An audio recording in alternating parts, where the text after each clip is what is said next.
بسم اللہ الرحمن الرحیم۔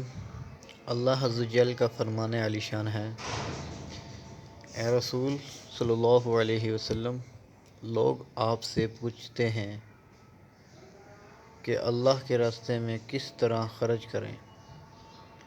آپ کہہ دیجئے کہ جو مال بھی تم خرچ کرنا چاہتے ہو، اسے اچھی طرح سمجھ لو کہ اس کے اصل مستحق تمہارے والدین، تمہارے قریبی رشتہ دار، یتیم بچے، مساکین اور مسافر ہیں۔ اور یہ بات بھی اچھی طرح ذہن نشین کر لو کہ تم نیکی بھی کرو گے، اللہ کو اس کا علم ہوگا، وہ اللہ سے پوشیدہ نہیں رہے گی، لہذا ضائع بھی نہیں ہوگی۔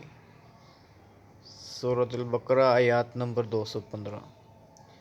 مزید اسلامک ویڈیوز کے لیے ہمارا یوٹیوب چینل وزٹ کریں۔ حافظ عبدالقیوم مسلم کے نام سے ہے۔